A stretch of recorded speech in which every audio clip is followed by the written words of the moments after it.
Hello and welcome back to another episode of the 6 a.m. Club where we start our day inspired. Today I have a new quote for you and it says, if you can do something about it, do it. If you can't, let it go. Let me repeat it one more time. If you can do something about it, do it. If you can't, let it go. This quote is about being at peace. Don't waste your energy worrying about things over which you have no control. How much time of your day do you spend your energy worrying about things that you have no control whatsoever over, right? When something is bothering you, take a moment, pause, breathe, and evaluate the situation. Ask yourself, is this something that I can control? If the answer is no, then ask yourself, is this something that I can influence? If the answer is no, it's just something that you're worrying about and you need to let go because there's nothing you can do about it.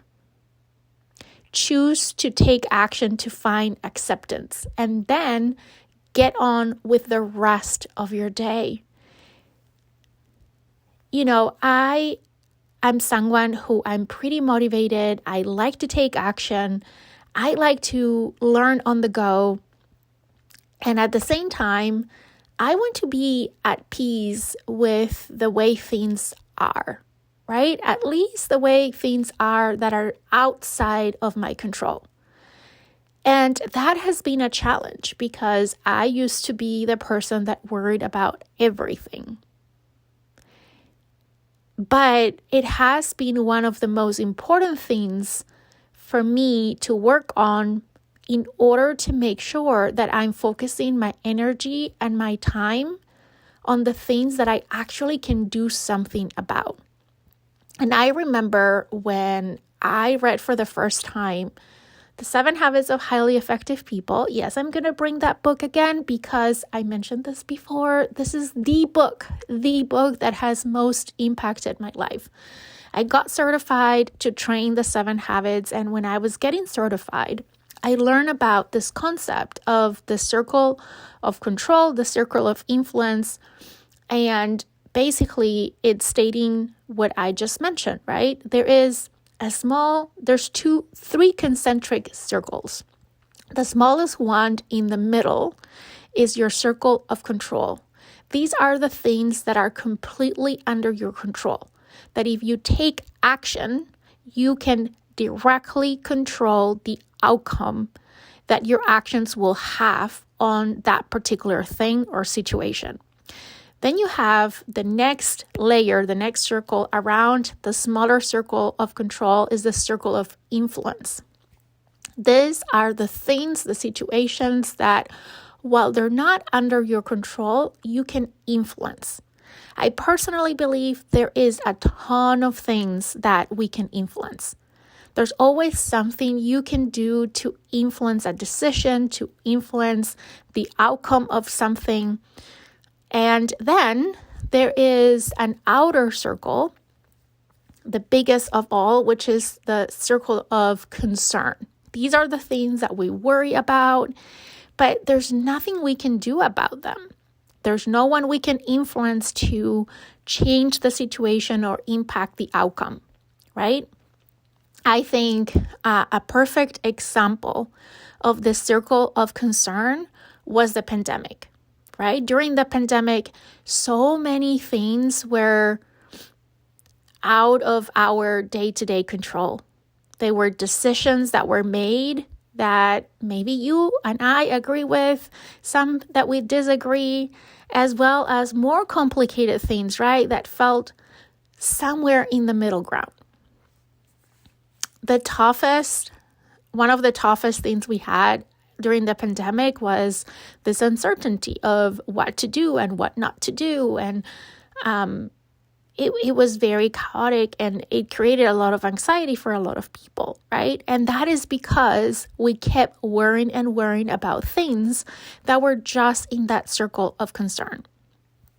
So what I have learned over the years, again, since I learned about this in the 7 Habits of Highly Effective People, is to use the simple tool of the circle of control, influence, and concern to help me evaluate the situations that are coming my way.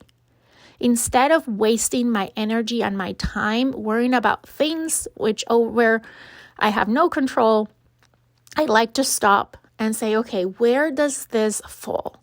Is it something that I can control?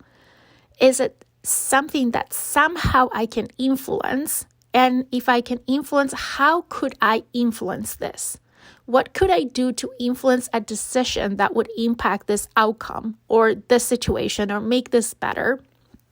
Or it's just something that I have no control or no influence, so it's just a concern. And sometimes with our concerns, we just need to have the opportunity to vent, to get them off our chest, and going to a confidant, a friend, a mentor to share those concerns can be enough to let go that worry, right? And just accept that there is nothing that we can do about it. And instead, focus our time and our energy towards those things that we can control or we can influence. And then take action to really control or influence that situation. So instead of using our energy in worrying about it, we use our energy in taking action that will have a positive impact in that situation or that outcome. So my invitation for you today is, if there is something that currently you're worried about, ask yourself, is this something that I can control? Is there something I can do to directly control the outcome of this situation? Is there something I can influence? And how could I influence this situation? And if not, just acknowledge that is a concern and let it go. If you can do something about it, do it. If you can't, let it go. It feels so good to let go of something that has been consuming your energy in a way that is not productive and that is not creating any change, any positive change in your life. I hope this was helpful. I hope you have a great week ahead, and I can't wait to talk to you again next Monday on another episode of the Leading Yourself podcast.